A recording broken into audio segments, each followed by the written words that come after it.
Tomorrow morning, yes, after breakfast, does he come to my hut for an interview? Yeah. About 7 o'clock, 7:30 to about 7. Okay. And then breakfast as well. If you want. Sorry? You may have breakfast as well. Thank you. So,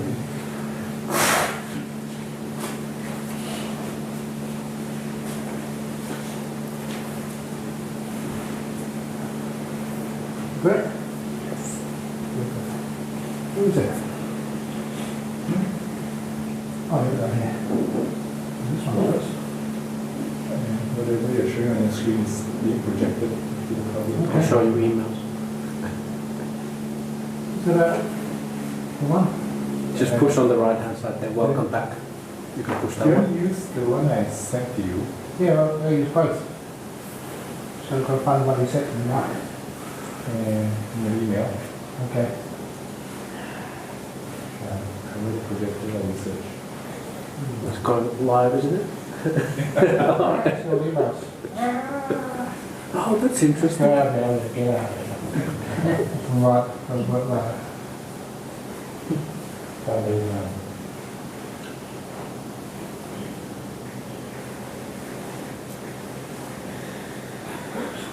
It's actually the world. You can see a beautiful. Okay. There's a little bit of this. On the computer, I thought I'd put a updated version. You can have a look afterwards. There you go. What's the difference? This bigger font. Ah, Easy to see. we're on page 18 now. This page one is the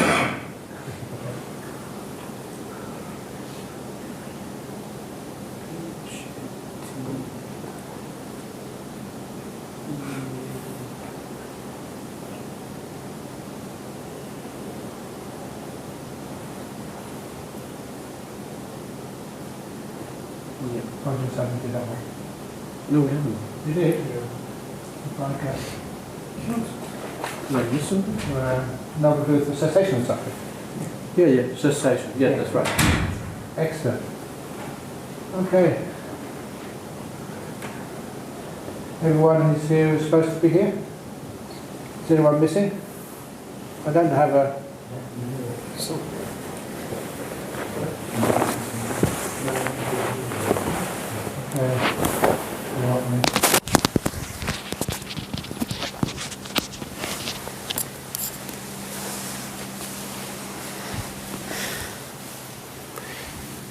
Excuse me, it's tangled.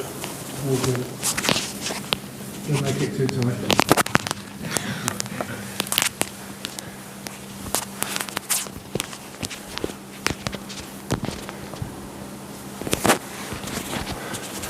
Okay, John. Okay. Sorry. Okay, John, that's fine. Okay, very good. Can you all hear okay? Very good. Okay, here we go.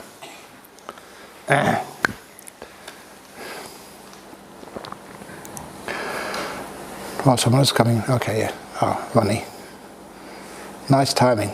Just right. Namo tassa bhagavato arahato samma sambuddhassa. Namo tassa bhagavato arahato samma sambuddhassa. Namo tassa bhagavato arahato samma sambuddhassa. Buddhaṃ Dhammāṃ Sanghaṃ Namasami. So here we go, the noble truth of the cessation of suffering. This we get to the fun part. Suffering and its causes. That's a little bit down, but nevertheless, the noble truth of cessation of suffering is just how we can end suffering. And what happens when we end suffering? We get happy and happy and happy until we disappear. This is the noble truth of the cessation of suffering. I'll just wait to... It is the remainderless fading away and cessation of that same wanting. And I like the word remainderless. Nothing left. And it's wanting related to the five senses. That's the karma danha. The bhava danha, wanting for existence. And also the wanting not to be, vibhava danha. The giving up and relinquishing of it, freedom from it, never letting it settle enough to grow. That was like anālaya. So there's 4 words here. Chāga, muti, patinissagga, and anālaya. And just that last one, anālaya. Many of you may understand that word when we start talking about the Himalaya. Himalaya. And Hima is the word for snow. It's where the snow settles. We also have the Indian state of Meghalaya.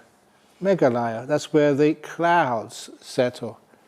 It's just a Sanskrit word, and they're here in Pali, just where things settle and remain. So that's a good idea of where the wanting, never let it settle enough to grow. And of course we have the first ones, the chāga, the giving it up, patinissagga, relinquishing of it. The monks would know that we have the Vinaya rule, nissaggiya pājittiya, where we have to give up things, relinquish them. Because things like if you accept money, or you have like sugar or something over 7 days, you have to relinquish it. You're not allowed to have it. The giving up, relinquishing of it, freedom from it, muti. Beautiful freedoms. And of course, last Wednesday night, I went in passing about the difference between being in jail and being free. Do you want to be here? If you want to be somewhere else, you're never free. So, freedom from it means you're just happy to be here. wherever here happens to be. And those are the 4 ways of letting go. You know, when I gave a talk upon that on a Wednesday night, I think it's still my most popular talk on the internet, the 4 ways of letting go. That's years ago, it's over 1 million downloads. So that was a really good talk. But just based on those 4 things. Jaga, giving up, not expecting anything in return, just giving. And renouncing, relinquishing. And muti, being free, means you're happy to be here. In the monastery or the prison, wherever you happen to be, as long as you're happy to be here, you feel this wonderful sense of freedom. And lastly, never letting anything settle enough to grow. Never letting wanting settle. And wherever in the world there is anything agreeable and pleasurable, there the cessation of wanting comes about. Right within the agreeable and the pleasurable, there cessation can happen. And what is there in the world that is agreeable and pleasurable? Sight in the world is agreeable and pleasurable. Hearing, smell, taste, touch, and knowing. Even the mind is agreeable and pleasurable. And there, this wanting comes to be abandoned. There its cessation comes about in this world of ours. Whatever spiritual seekers in the past regarded pleasant and agreeable things in this world as impermanent, as anicca, but it's not just impermanent, it's also unreliable. In other words, it's nice and pleasurable now, and at last you've finished all your duties, and now you can go on retreat, yay! And don't rely on that. You've done that many times before. Whatever you expect, sometimes it works out the opposite. So whatever is pleasant and agreeable, it is always impermanent. It's unreliable. You can't really sort of expect anything out of it. And it's suffering.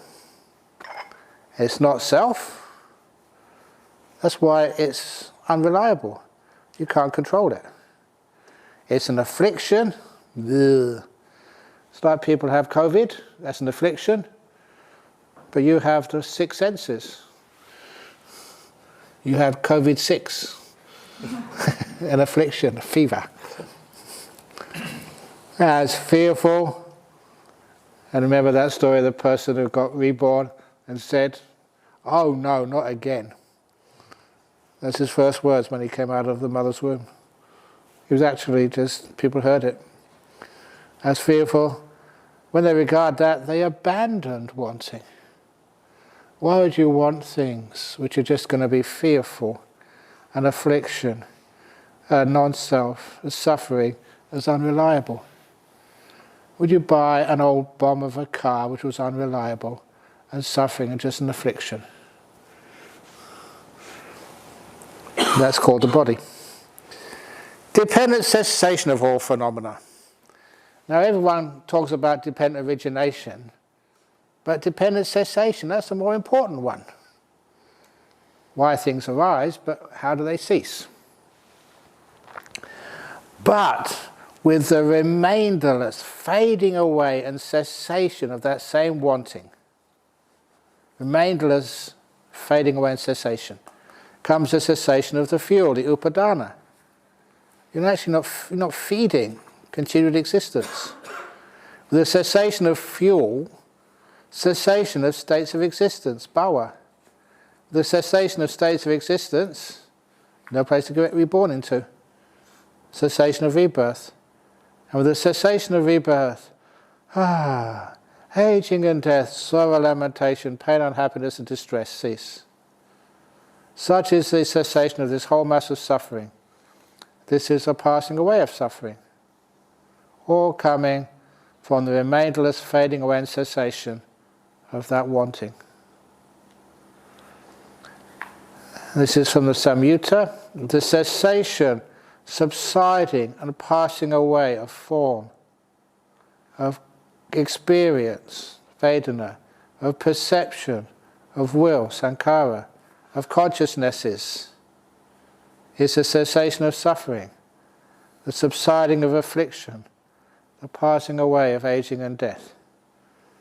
When the 5 khandhas pass away, then suffering goes. And you say, well, what's left?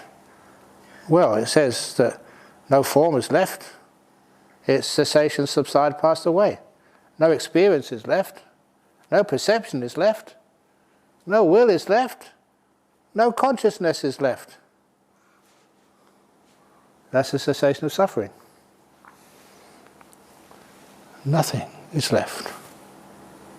Now, we have the 2 types of enlightenment. Nibbana with residue remaining, and just to go down, I don't actually, do I say it with the Nibbana with nothing remaining. But anyway, Nibbana with residue remaining. This is a Cessation Nibbana.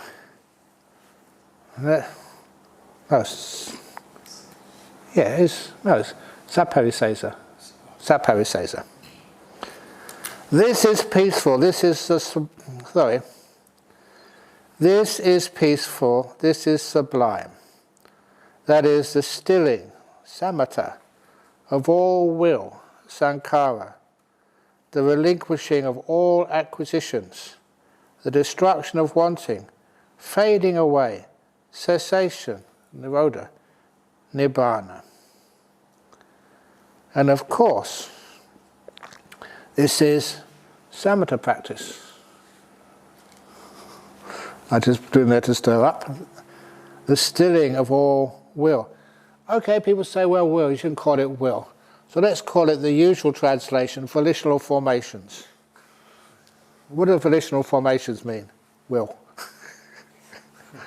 Because sometimes people got used to the word volitional formations. Don't stay long enough to say, what does that mean? It means will and all things which come from the will. So call it will, it's stronger.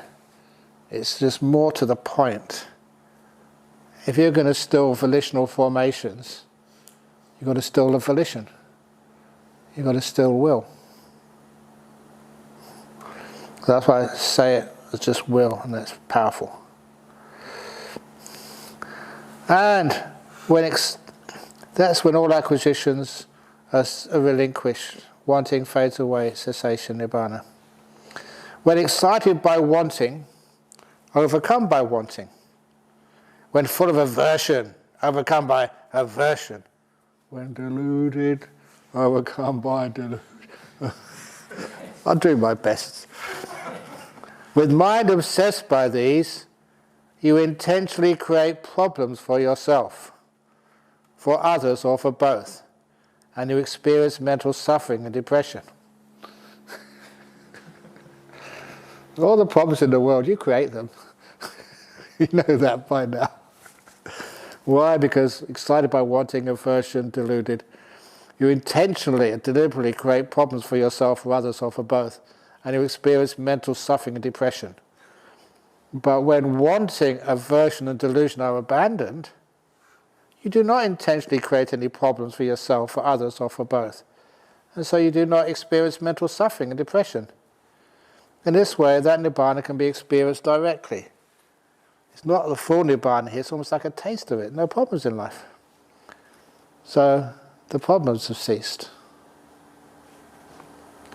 The destruction of wanting, the destruction of aversion, the destruction of delusion, this is called nibbana, with residue remaining. So this is when we annihilate stuff. You're not annihilating the self. There's no self there to annihilate. What you're doing, you're annihilating, destroying, wanting, aversion, and delusion. So when a person has overcome all wanting, all aversion, all delusion, do they disappear? As soon as the Buddha became enlightened, did he vanish? Was he not there anymore? Of course not. He had enlightenment with the 5 khandhas remaining. So when did the 5 khandhas totally disappear? the parinibbana. That's enlightenment with nothing remaining. Aparisesa nibbana. They make a distinction there, two types of nibbana for the arahat, and for the one, the arahat who's finally passed away. There's a difference. So the destruction of wanting, of aversion, a delusion, that is called nibbana with the residue remaining. The arahat, if one is intent on the end of wanting and clarity of mind, ooh, that's interesting, isn't it? The end of wanting and clarity of mind. They add this extra thing here, clarity of mind. Every time that you've had real clarity of mind, why? It's because the five hindrances have just been reduced, sometimes to nothing. I'm just saying that to two people on interviews today, that's sometimes why, if you get very deep meditation, real deep meditation, there's no doubt at all, this is great meditation, this is something which is really happening, because that's one of the things which is abandoned by the five hindrances. Doubt has gone. So I also mentioned that about if you get memories of past lives. There's no doubt. Because the only time that really happens in meditation is when you go into such a deep meditation, either nimittas or jhanas, and afterwards, the five hindrances have been suppressed. They're not active. So whatever you see there, there's no doubt at all that really was you in the past. Which is amazing. Anyway, that's clarity of mind. No hindrances. And the wanting is one of the things which really destroys clarity of mind. If one is intent on the end of wanting and clarity of mind, when one sees the arising of any of these six senses, one's mind is completely free from wanting. Not interested. None of your business. For one of peaceful mind, one completely liberated, there's nothing further to be done. No need to increase what has been done. It's a beautiful thing. There's nothing left to be done. I don't know how many of you cleaned up the kitchen this morning after lunch. It's lovely, now you can go back and take a rest, but you've got to go back there tomorrow morning and do the same all over again. It's like a rebirth, isn't it? It's like samsara. Okay, Tim, he's ordained tomorrow night. So yay, I don't have to do any cleaning of the kitchen anymore, yay! There's plenty more you have to do. But when there's nothing further to be done, imagine all that sort of hard work. It's all finished. There's nothing at all left to be done. Wow, that's real holiday. Isn't that wonderful? No need to increase what has been done. As a stone mountain, one solid mass is not stirred by the wind. So no sights, sounds, odours, tastes, touches or mind objects, desirable or undesirable, stir the stability of the mind. This mind is steady and freed, and you witness the vanishing of the mind. Yeah. That's one of the reasons why when somebody comes and claims anything, claims any attainments, you always tell them, you can't achieve anything. Or that story of the Zen monk who went to the island. And was how many years? 3 years meditating alone. And then to show he was enlightened, he wrote his poem on some parchment. The diligent monk, alone for 3 years, is no longer moved by the 4 worldly winds. Like a solid mountain, the 4 worldly winds are from the east to west, the north and south. And so he sent that to the abbot, and the abbot sent it back to him. And he opened it up and read it, his poem. The diligent monk. And the abbot had written in red ballpoint pen, fart. F-A-H-T. Alone for 3 years. This time F-A-H-T underlined. It's no longer moved. Another fart. F-A-H-T in capital letters underlined. By the 4 worldly winds.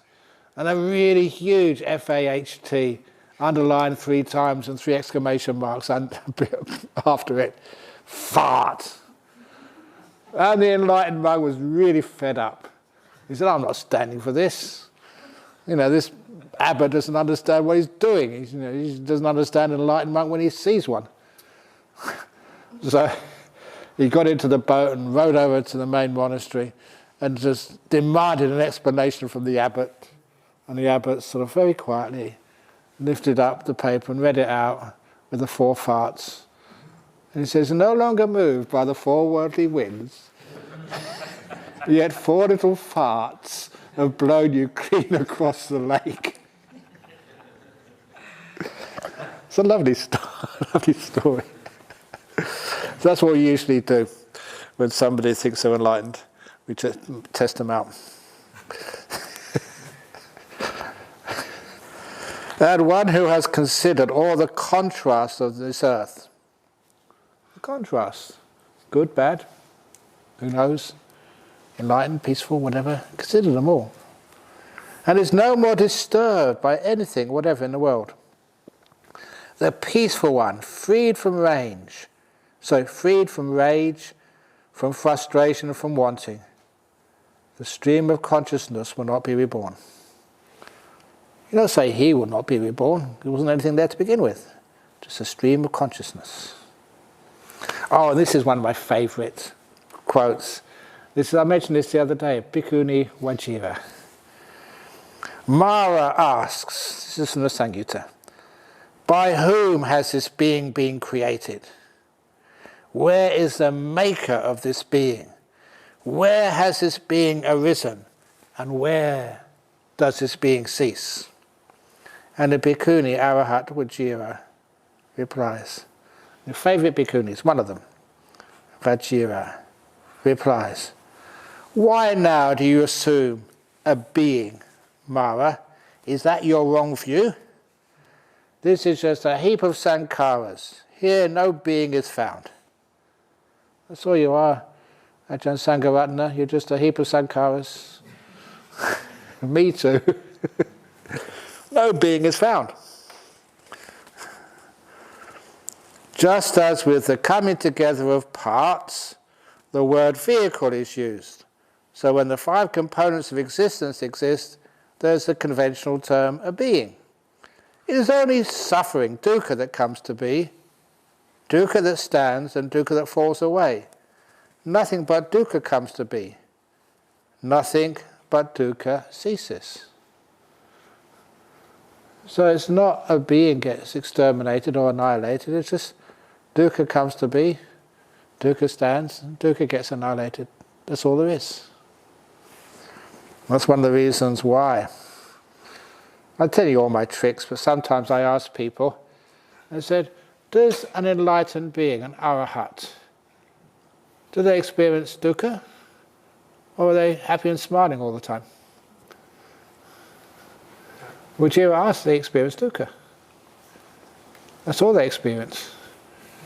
Dukkha arising, dukkha staying for a while, and dukkha passing away. Until the arahat ceases, parinibbanas. And parinibbana means total cessation. I love that saying, nothing but dukkha arises, nothing but dukkha ceases. So if you see someone being born, if you've got a grandchild or something about to be born, just suggest a name, call them dukkha. Dukkha arising. Dukkha passing.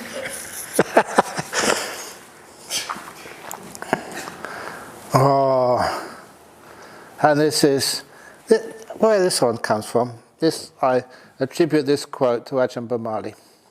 Because I asked him, he's just done a translation or something of the Samyutta Nikaya. And I asked him, I said, in all that translation, where is it clearest that when a parinibbana happens, that there's absolutely nothing left. And he said, well, try this one. And I said, yeah, it's a good one, from the Samyutta Nikaya. An arahant, enlightened being, understands that the 6 senses, sight, hearing, smell, taste, touch, and the mind, will cease completely and totally without remainder, and no other sense will arise anywhere in any way. That was a pretty sort of word-for-word translation, because I wanted to say it as best possible to represent how the Buddha expressed it. An arahant understands that the 6 senses will cease completely and totally without remainder, and no other senses will arise anywhere in any way. This is another way one knows there is nothing more to be done. An arahant. So I'll leave it there for a while, and now questions. Any questions? Usual suspects are very quiet today. You're not always the usual suspect. No, oh yeah. I just wanted to ask you, usually people say that an arahant, for instance, has removed the dharma of the body, but the mind is not a dharma. What do you say about that? So it's not a cause for suffering.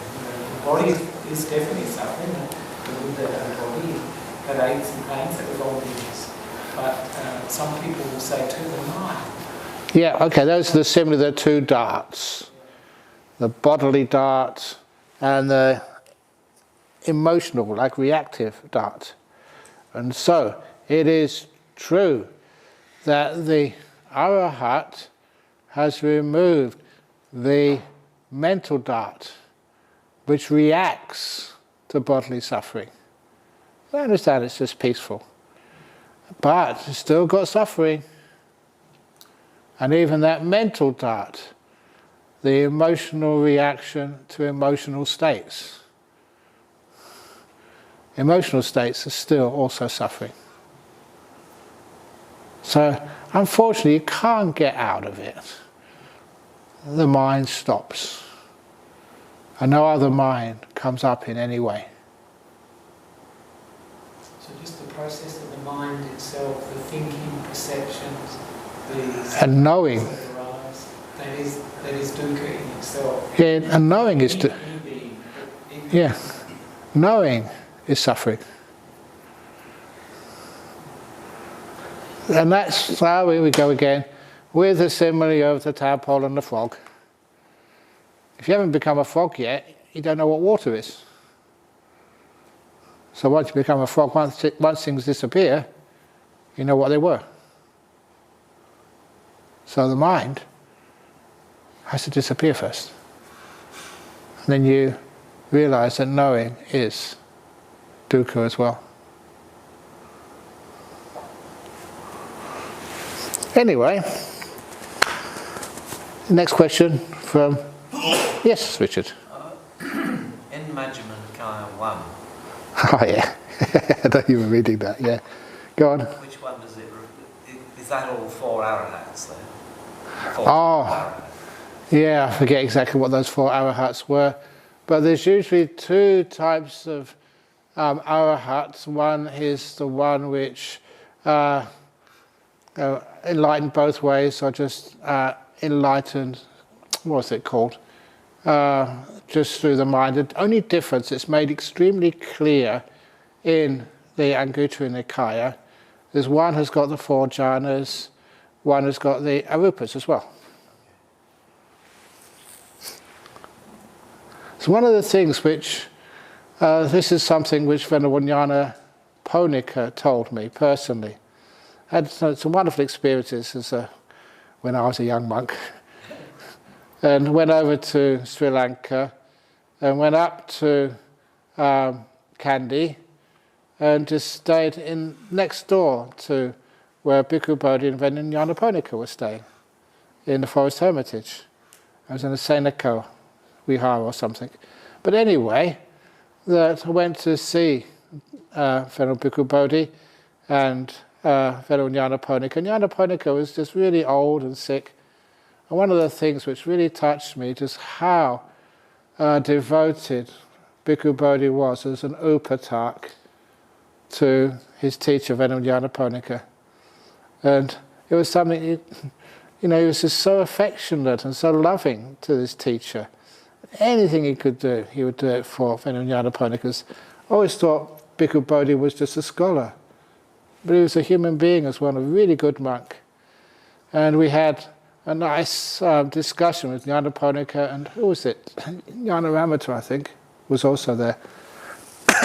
And we were talking about how it is that some monks and teachers interpret the whole of the teachings of the Buddha in light of one or two obscure passages which can be read either way.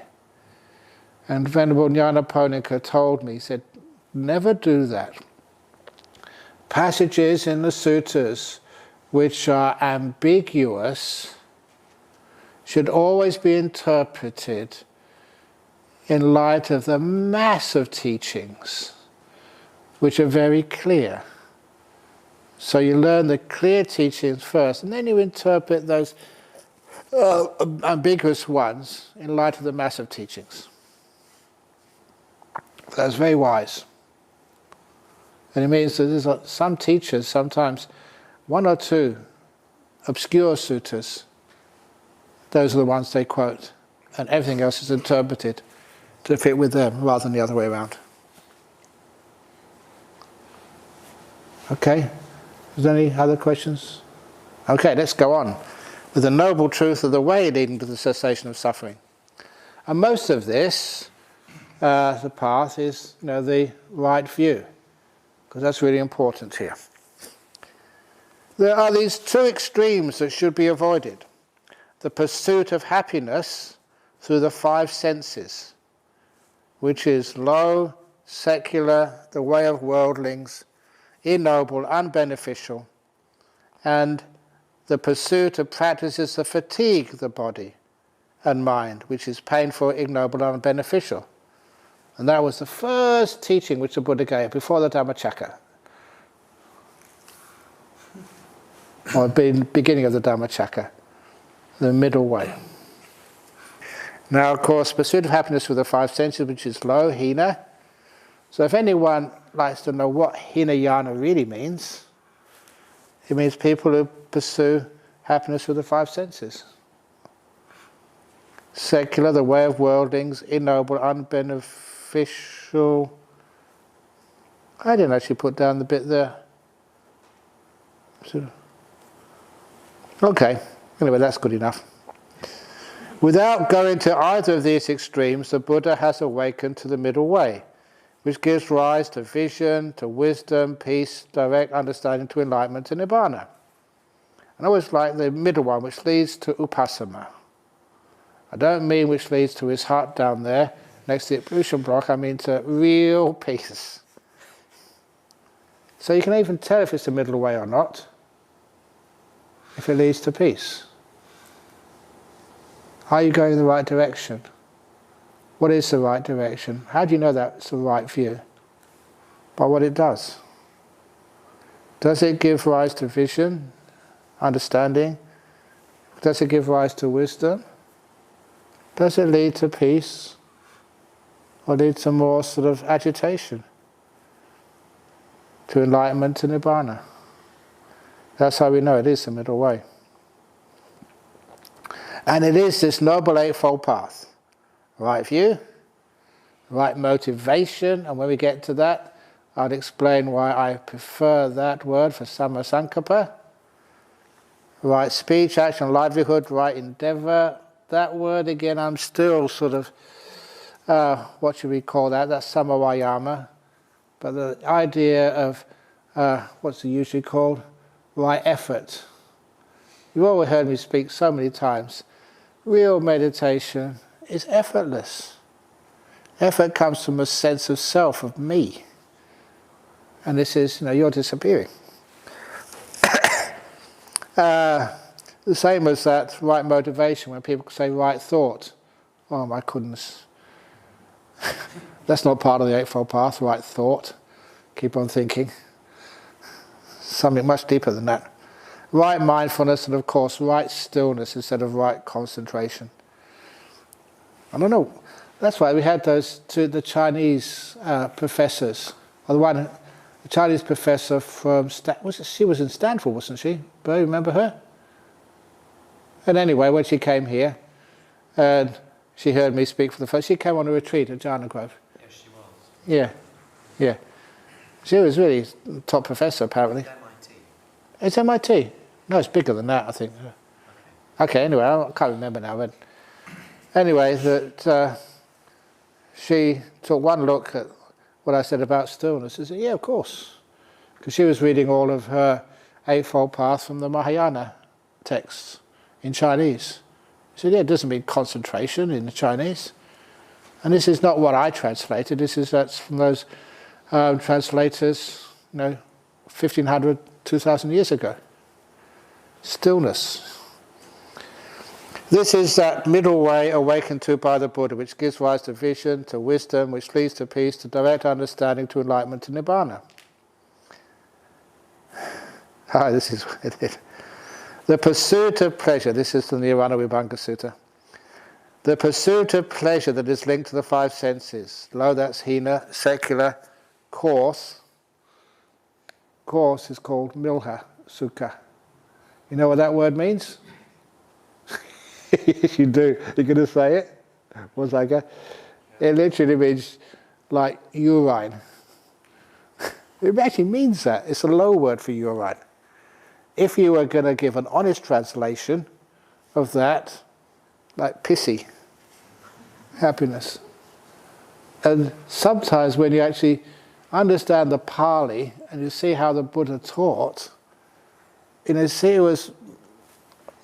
Sometimes people say the Buddha can't say coarse things like that. Yes, he did, to make a point.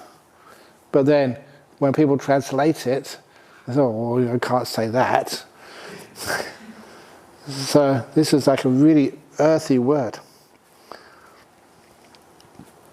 Ignoble, unbeneficial, is a state beset by suffering, frustration, despair and fever, pursuit of pleasure that's linked to the five senses. It is the wrong way.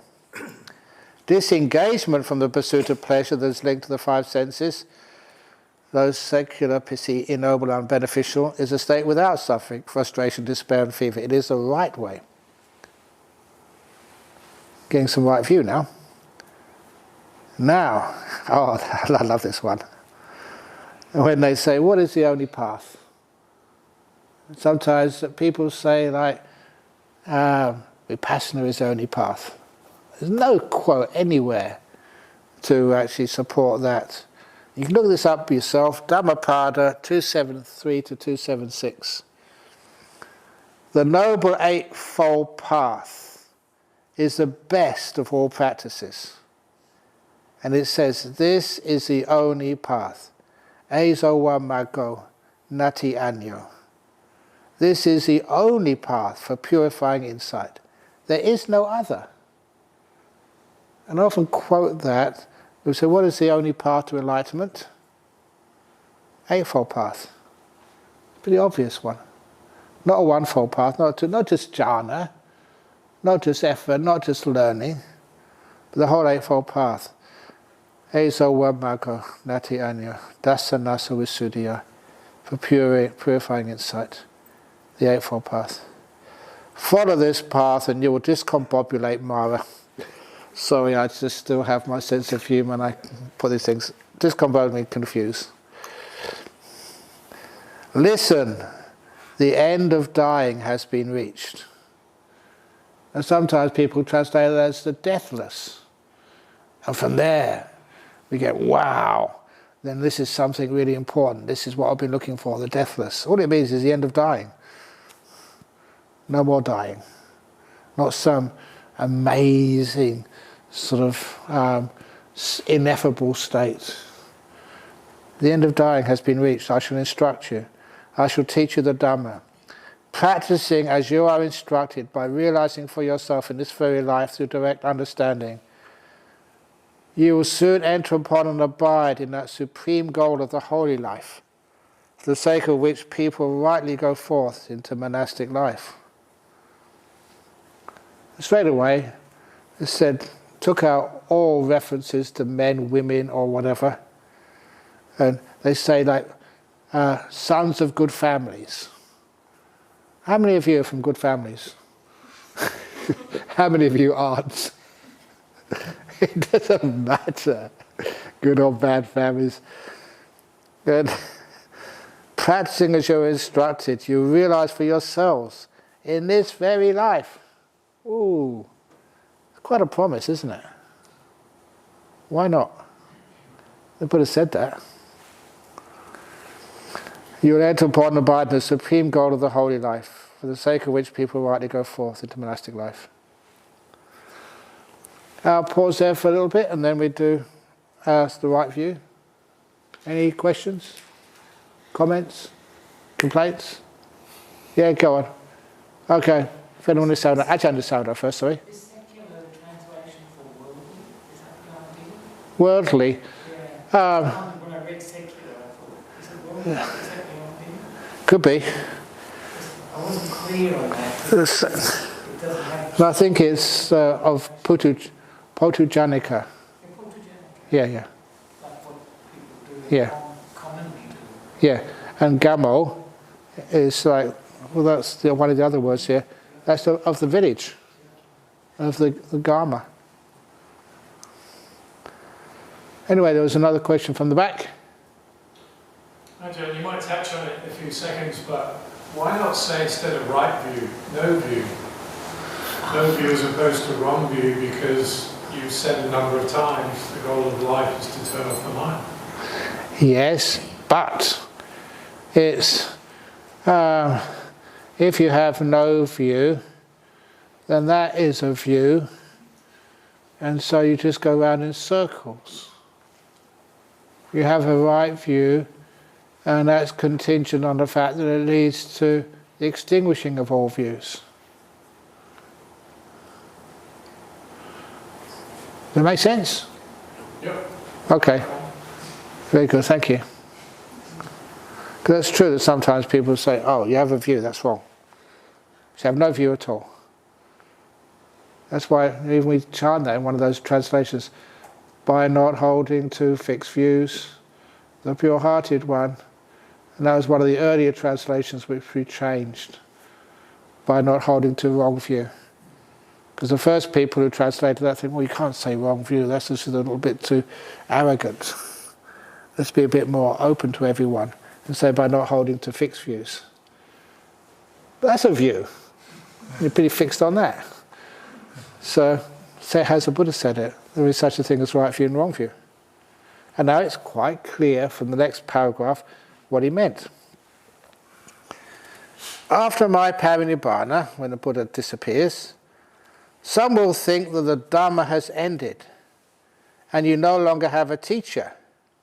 This is wrong.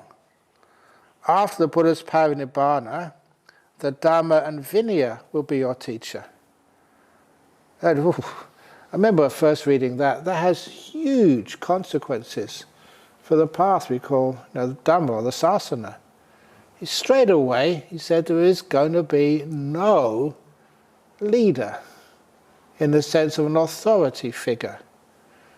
There's no sort of Mahanayakas or Sangarajas or anybody. You have a teacher, but you don't have somebody in total charge. All those things came later on, as you all know.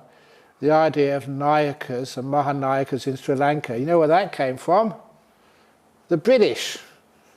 They invented that in order to control the Sangha, and it worked beautifully. You give someone a fan and a title and a bit of money, and then you got control over them. So the Brits were good at that. How do you control that? Sorry? How do you control that? How you control it? What you do is, look, if you don't do the right thing, every now and again, we sack you. So you lose your status, you don't get invited to things, and all that sort of stuff.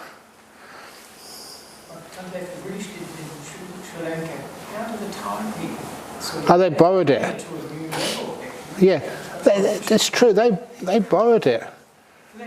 Yeah, and it's also from the secular authorities.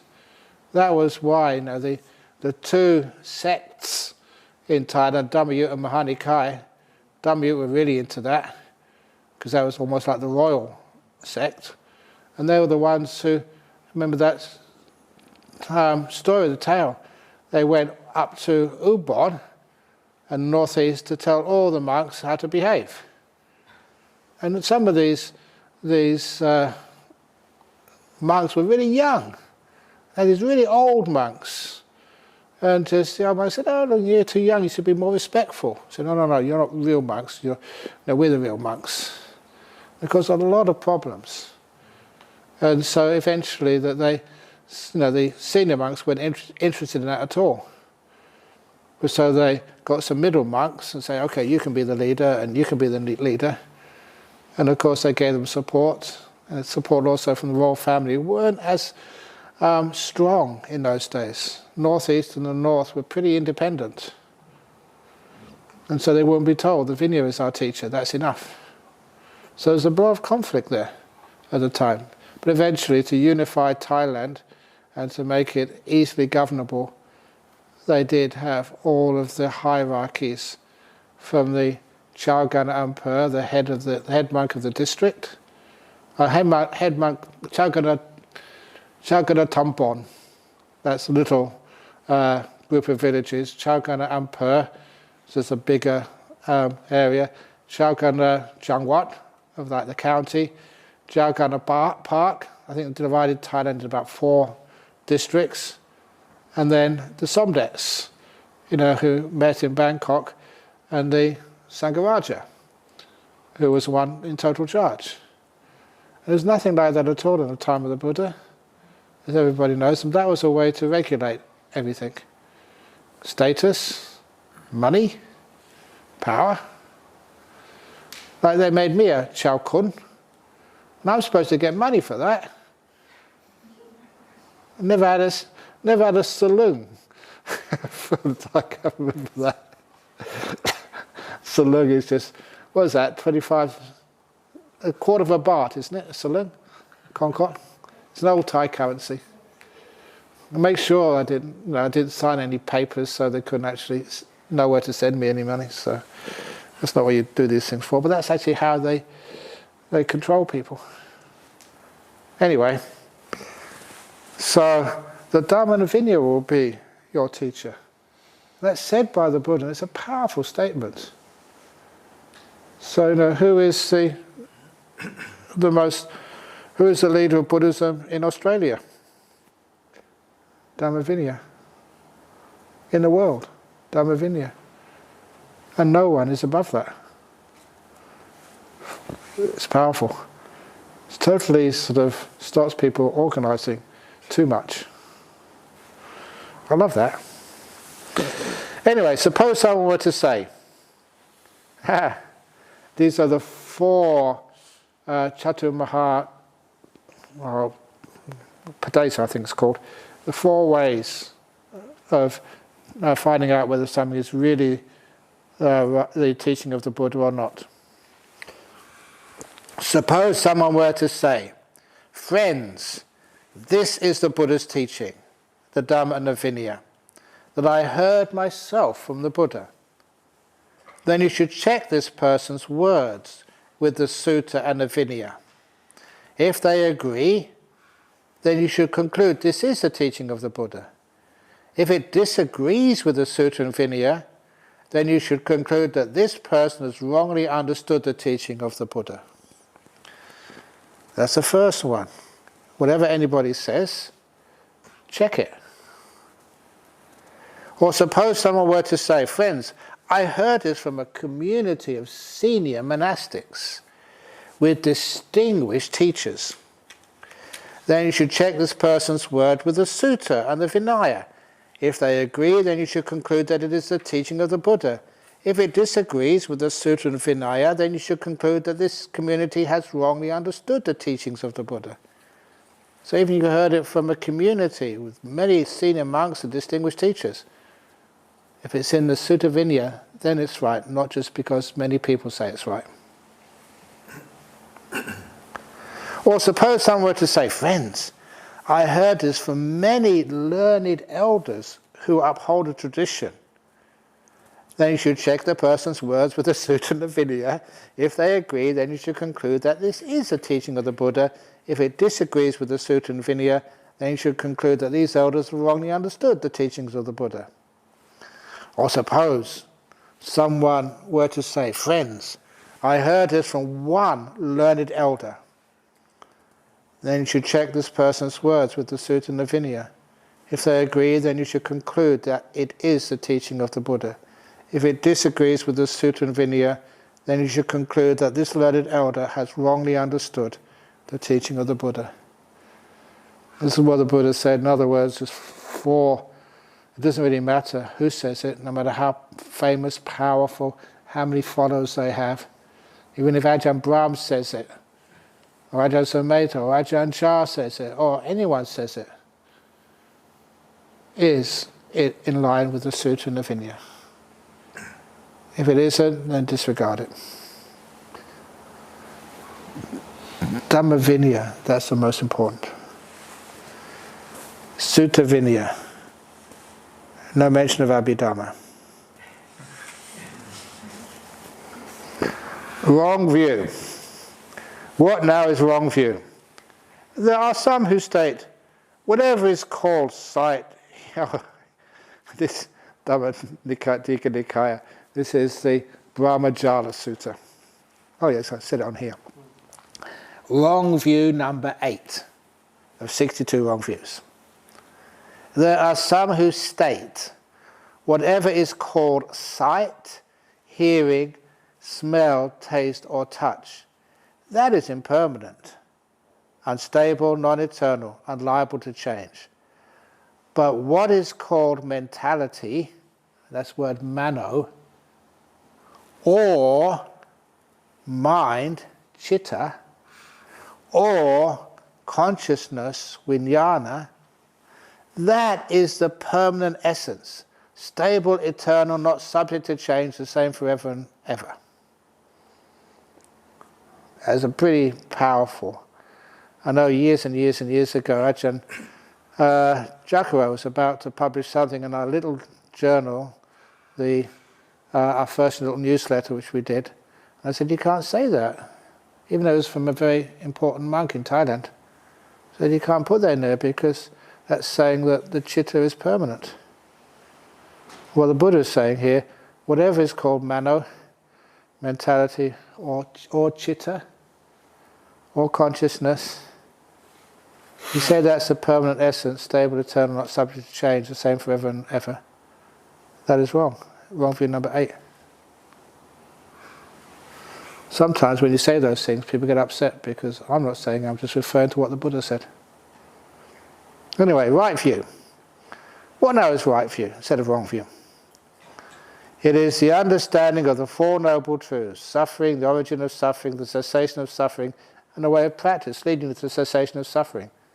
That is called right view. That's probably the most important part of right view. Four Noble Truths. Simple, repeated all the time. And sometimes when things are repeated all the time, sometimes we ignore them because we want to see something different or special. Okay, now I'll just pause a little bit here. Any questions so far on this? Yes, very good. Usual suspect. A little bit further up, you were talking about Dhamma Vinaya and then it said Sutta Vinaya. I expected it to say Dhamma all the way through. Does it say Sutta and what's the difference? Okay, what is the difference is Dhamma is what's in the suttas. Sutta is just a repository.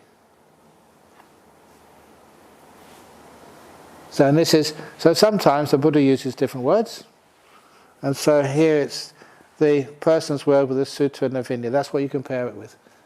The Dhamma and Vinaya, everybody teaches the Dhamma, in their opinion. Devadatta taught the Dhamma, in his opinion. So in other words, say you look at the Dhamma and the Vinaya, but then, sort of, what is the Dhamma? What is a Vinaya? And the Vinaya is in a set of like books. And you know that sometimes that, that's right, Ajahn Brahm and Ajahn Sujata did this wonderful little book called the Authenticity Project. Now, how can we know that what's in today's suttas is what the Buddha actually taught? You know, has it been changed and altered? And there's this whole essays about how we can be pretty sure that actually what you see in the suttas is pretty close to what the Buddha actually said. And there's many little things, and one thing which I always thought was really interesting was when we had that young boy, I still got some of the tapes, I think it's on the NAS, when he was only 6 or 7 years of age, he started chanting these suttas, or these teachings like the Dhammacakkappavattana Sutta. Yes. And he came to one of our conferences once, and I remember just sitting sort of on the same stage as him, and he was starting to relate some of his past lives. And I was trying to encourage him, and somebody asked him a question, and it just threw him off. The only thing I remember about him is that he was really late and everyone was panicking that he wasn't going to come. Oh yeah, no, well, he came anyway, I know that. But anyway, it was really fun. But anyway, that, you know, he said that he was a monk in the time of Buddhaghosa. So you can almost time that. What was that, about 3 centuries, 4 centuries after the Buddha? 5th century AD, so yeah. So anyway, that his chanting, when it was, this is how he remembered it, it wasn't the way they chant in Sri Lanka today. I've heard that so many times. But his chanting is much different. So he wasn't just repeating what he'd heard on the radio or something. This was like, you know, a real memory. And to chant the whole Dhammacakkappavattana Sutta, and he was about 5 or 6 at the time, you know, really accurate. I mean, that's really like a prodigy, or he said he was remembering his past lives, and it sounds to me like he was. Do you still remember what he remembered? I think now not so much, but they recorded this when he was 5 or 6. And so anyway, there you got almost a vision into an ancient manuscript. What was the Dhammacakkappavattana Sutta 1500 years ago? And it's 100% accurate. No changes at all. And one of the reasons is, how can you change those suttas? One of the reasons you can't change them is because there's no authority figure, no leader, no pope, no Mahanayaka. The Dhamma Vinaya is the leader. So you have to get every one of the Sangha on board, compel them to change it, and they just won't do that. If there was a leader, a boss, a king or something, of course then you have power.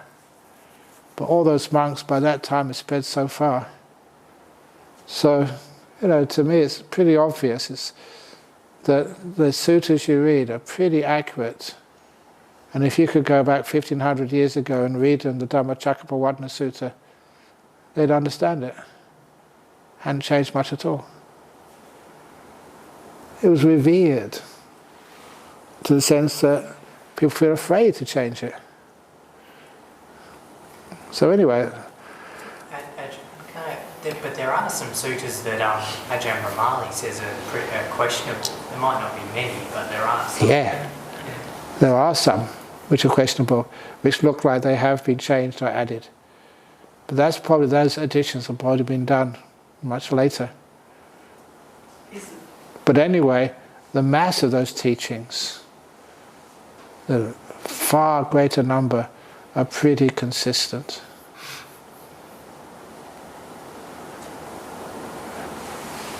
So actually, like one of them is like, and you can actually get good grounds to find out if it's been added or not. Because, yeah, one of them is, number 111, what's it called now? Not Analiya. Sorry? Majjhima. Yeah, one by one Asayaka, Anupada Sutta. First of all, Anupada, one by one Asayaka, it doesn't mean that. There's no way you can translate that from the meaning Anupada. So it's a wrong translation. I did try and get Bhikkhu Bodhi to change. He said, no, my teacher did that, so I can't change it. I realised it is wrong, it's not good. But as much of that as actually, if you read it, there's a lot of repetition, like the same word being used twice in one section and then just later on in the same sentence. And you can trace that back to parts of the Abhidhamma. And that particular sutta is absent in many other recensions of the Majjhima Nikaya. So there is grounds there to say that sutta has been messed around with. Because you don't say, because I disagree with it. You say there's other grounds to say that that's maybe not one of the original teachings of the Buddha. And even the Mahaparinibbana Sutta, that wasn't taught by the Buddha. The Buddha had passed away. But it was still chanted at the first council. I don't read this quickly. Why you guys always use the Morris Walsh's Dika Nikaya translation? Because everybody always says it's not good. But I mean, it's Morris Walsh. It depends whether you agree with him or not. Whether it's a good translation. But this here is actually my translation.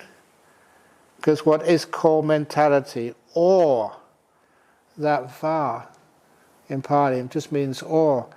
This is just teaching in people's local understanding. They weren't philosophers or lawyers.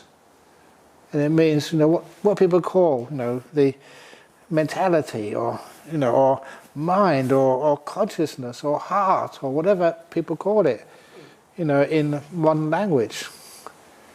And that use of the word or was actually showing that this was relating to people like ourselves. Maybe you make a difference between mind or heart or mentality or the mind sense or something, but here, whatever they call this, it's never permanent. A, B or C. These are just different words for the same thing. For what is called was a singular. This one thing is called by some people heart, some people soul, some people essence, some people whatever. And this is what the Buddha said, mentality, chitta or consciousness. I didn't understand singular. Singular means just one. What this one thing which is called. Oh, right. Yeah. What people usually call. Yeah, exactly, yeah. Yeah. Anyway, how are people going? Do you want to carry on or just pause? It's 8:15. Anyone want to stop now? No, okay. The good and the bad. It was in the Ñāṇatiloka's selection, so I just put this in here. What are the good and the bad, and what is their cause? Intentional killing, stealing, sexual misconduct, lying, malicious gossip, harsh speech, useless talk, desire relating to the 5 senses, ill will and wrong view, these are called the bad. And some people look at that and think, oh, that's nice. There's nothing about drinking alcohol or taking drugs in there. The 5th precept is absent. Yay! I've got a loophole.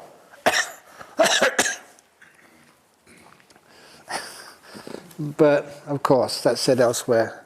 It's bad. Wanting, aversion and delusion, these are the cause of the bad.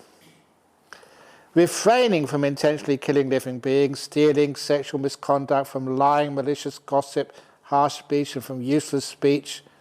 Contentment, loving kindness and the right view is the good. I like this here because the opposite, if you like, of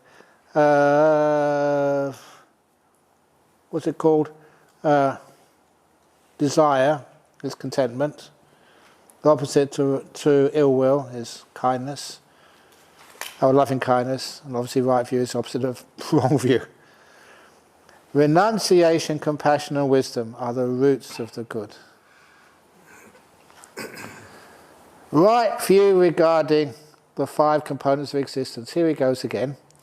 You know what I'm going to say because I've said this so many times, but nevertheless it needs to be said. You regard experience, Vedana, first of all, your body, as impermanent, suffering and non-self. Not me, not mine, not a permanent essence. That's called right view. You regard experience, Vedana, as impermanent, suffering and non-self. You regard perception as impermanent, suffering and non-self. You regard will as impermanent, suffering and non-self. You regard consciousness as impermanent, suffering and non-self. That is right view. Have you got right view?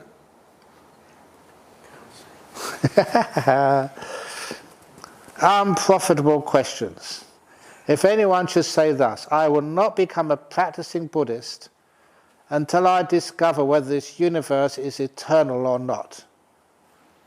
To really find the answer is there a discoverable beginning or is there not? Like last week. I'm not going to become a Buddhist until I find out. Finite or infinite. Whether my permanent essence and my body are the same, or my permanent essence is one thing but my body is another. So I use the word permanent essence, it's a long word. Most people say soul. But I thought permanent essence because that's what a soul is.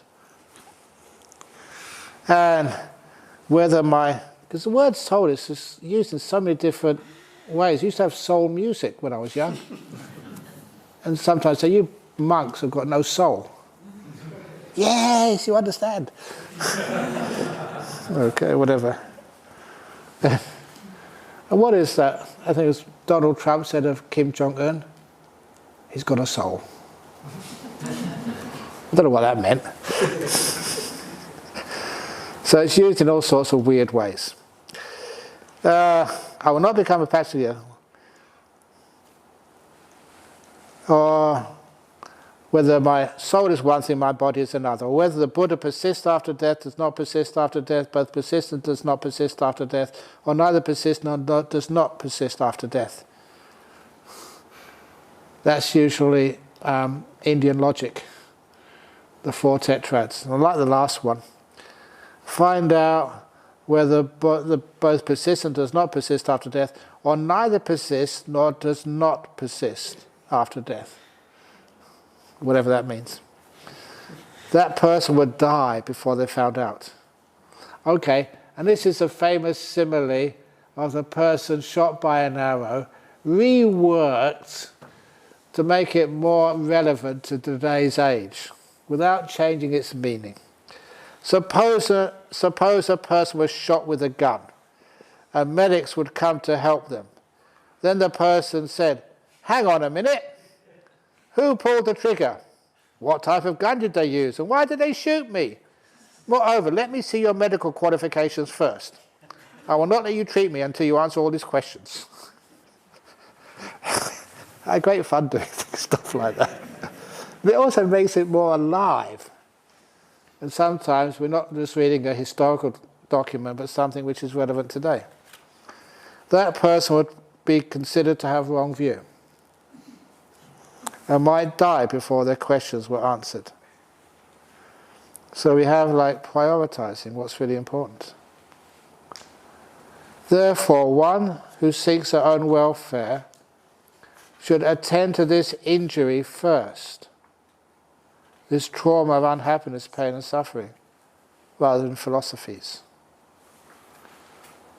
For one with the view, life, the universe, is eternal, the holy life is without meaning. There is no end to suffering, whatever you do. If there's no way out, you're going to suffer whatever you do. And for one with the view life, the universe is not eternal, it ends. Again, the holy life is without meaning. Your existence is going to end anyway.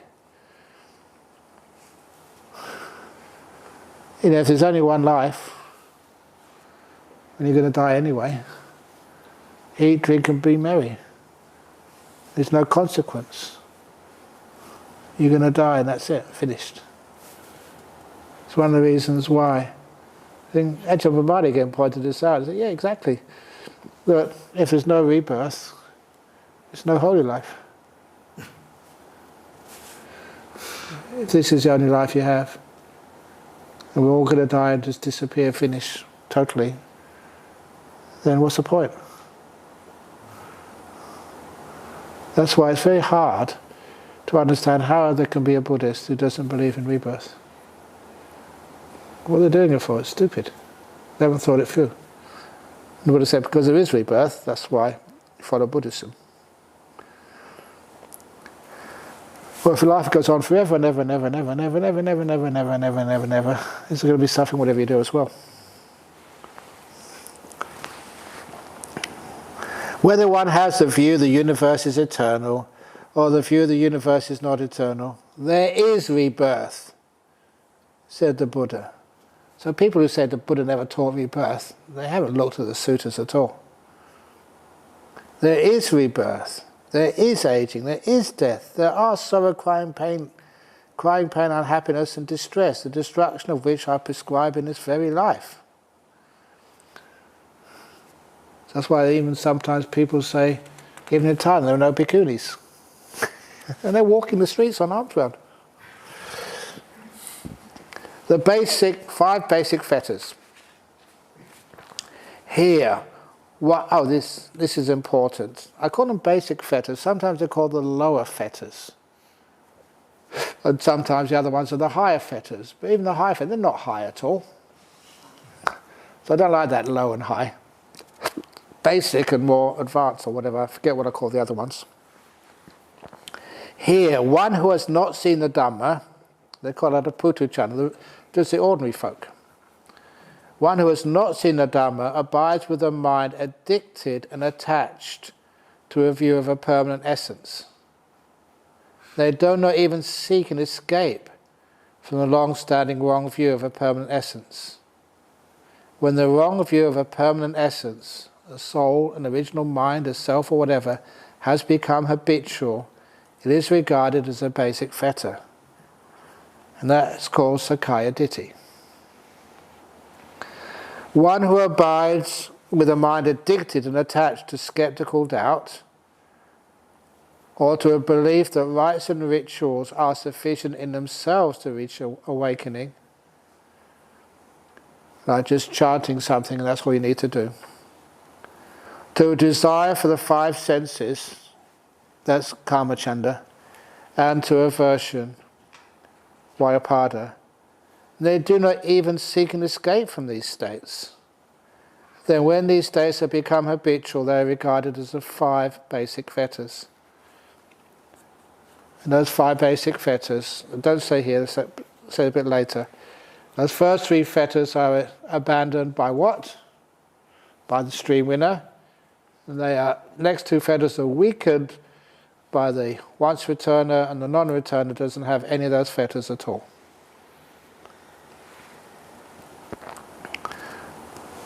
So they know that there is no permanent essence anywhere. Instead it's a process, which we made that clear later on, that they're not addicted to skeptical doubt,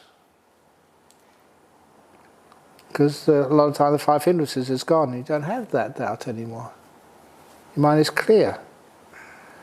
To believe that rites and rituals are sufficient in themselves to reach awakening. You still do rites and rituals. You still do chanting. You know what they can do, what they can't do. But it's not just in of itself a way to get fully enlightened.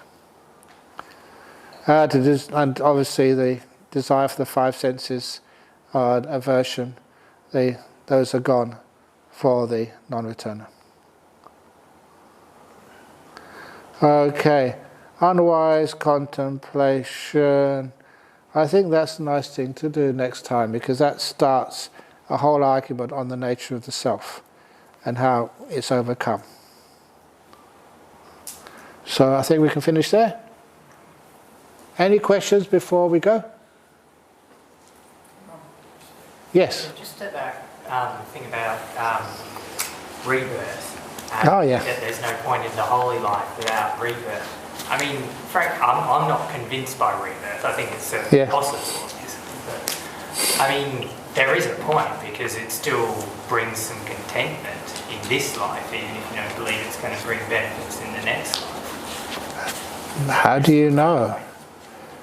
Because what else could you be out there in the world and just enjoying yourself more instead of being in a monastery where there's so many things which you can't do? Well, I tried that. Yeah, so but you know, also you're open to the idea of rebirth. But again, I've been asking, just even today, there's a couple of monks, why don't, when you get into a nice meditation, ask yourself that question: what is my earliest memory? It's fascinating. Because you do that, you have to have a good meditation first of all. And if you do that, stuff comes up straight away. And you just start to look at it. And because it's good meditation, it said you don't have any doubt. It's very clear. It shocks you. So I challenge you, find out, it's important. Oh, so we get a good meditation. Yeah. You get even better meditations afterwards. Also, Bhante, if you look at YouTube, the reincarnation, it's very convincing. Oh yeah.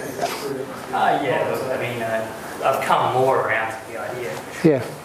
But that's only one person. Just because one person gets reincarnated doesn't mean everyone has to do it.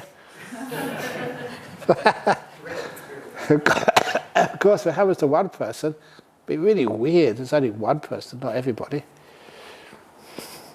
And usually they only remember the previous lifetime, so it's like many, many lifetimes. Yeah, but when you get many lifetimes, or even just a couple, and the thing is with meditation, when you have that with hypnotic regression like Dennis does, then you got some, did you say I can say this? Yeah, he got it with some of the people who you knew before, you got some more information about them. Because they were really fascinated. Can you get some more lives? Between the life when he was he's an Irish guy, but then became a soldier. And he died in Albany, and then got rebirth in this life. Is there something in between? They found out a life in between with Dennis. But no, these are people you know. And when they actually start to say these things, it's pretty amazing stuff. And for him, it's no doubt anymore. Because he went there to see where he lived before. I think this time he's gone to see his gravesite, where he lived before. Which is, pretty traumatic. That's me down there somewhere. I was buried there before, in a previous life. All this amazing information, and once you actually hear it and see it and check it out, because at the time he didn't really believe it. If it's hypnotic regression, it hasn't got the same type of clarity as through meditation. When you do it through meditation, it's so clear. And as I say, it's like you're back there experiencing it. That's freaky. So anyway, it can be done. How about Dhamma, is it rebirth? Oh yeah. Yeah, he was reborn. Yeah. And how else can a kid like that just know that stuff so well? Where's he been from 1500 to now as well? Oh yeah. We didn't, he was the beings which, I remember giving a talk on reincarnation, rebirth in the Sri Lankan Vihara years ago. When it was still over in, it was in Chiswick, but it moved. Now the present one, it was a different location. And one of the boys who was in Ian Stevenson's book, he came up and had a chat with me. He was about 18 or 19 now. But he said that was the worst thing he ever did, was to tell about his previous life. And he said the reason was that it was published, he could remember his past life and just really good memories. No way he could get that information anywhere else. And he said he got teased like hell at school. You know what it's like at schools in those days, if you had anything different about you, your so-called friends tease the hell out of you. He's had a terrible time at school because he was teased so much. He recently kept it quiet. When he said that, to my face, and just you can see the anguish on him, you realise he's got nothing out of telling other people the previous lives and a lot of suffering. So the idea people do this just for attention is, certainly not. Ajahn, I just wanted to say that at the moment in Sri Lanka there is a little girl, I think at the age of 3, she started talking about dependent origination and cessation. Yeah. She's about 7 years now, and there's quite cessation might be a jhana overcoming. There's many people who remember their past lives. And it's, sometimes they go on YouTube and you do some research about them and it's real. But will you accept it? Most people don't. Because it challenges their views so much. Remember that experiment which was done by the London Psychic Research Society, which Bernard Carr told me about the levitating flower pot. It actually lifted up off the table. But everyone who saw it there, some people said, no, it was on the table all the time.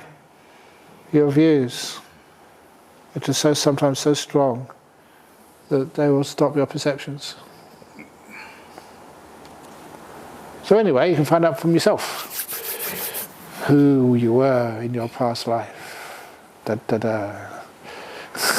Well, my point was just about the holy life. Yeah, I know. Yes. But this is what the Buddha said. I thought it was an interesting comment. Yeah, I disagree. Yeah, okay. And you're allowed to. Yay. Okay. Oh, yeah. The 5 precepts, the one about alcohol, why doesn't it appear a lot in the sutras? That is interesting, because it may be that, and it's also, what should I say, this Sarakani, sometimes spelled Saranani, so there's 2 sutras about him. And when he passed away, the Buddha told everybody, they asked him, said, well, how was he? He said, oh, he was a stream winner. What? Because he was a drunkard. He's well known to be inebriated. And so that, sometimes some monks, they talk about this and just they should be doing something more interesting. Because they said, how can you be an alcoholic and still be a stream winner? And some people say it was probably because when he passed away, the mind becomes free. He had so much faith in the Buddha's teachings that might have been enough. And when he saw, like Nimitas at the time of death, the light, to be able to understand what it was and get that final attainment to the very end. But he took alcohol. But it's certainly, everybody agrees, it's certainly much easier if you don't take any alcohol at all. So you can walk from Perth to Sydney. You can walk if you wish. But it's much easier to take a bus or a car or an aircraft. That's what we made aircraft for. Do you have a question? Quickly? No? Okay. I thought he was about to do the thing. Okay. His hands up. Okay, very good. Okay, here we go.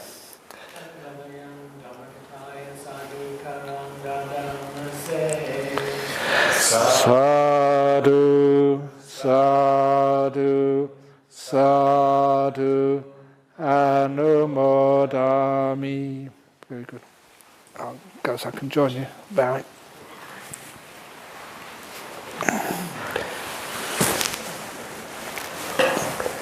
Oops.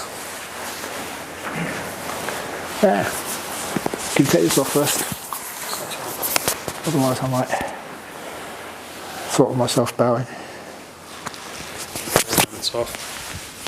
I don't want to find out about rebirth right now. Arahant Sama Sambuddho Bhagavato Buddhaṃ Bhagavatāṃ Abhivādemi. Suwakato Bhagavata Dhammo Dhammang Namasami. Supatipanno Bhagavato Sāvaka Sangho Sangham Namami.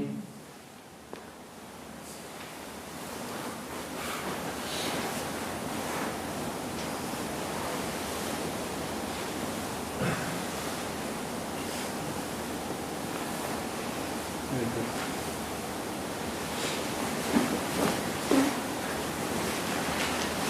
good.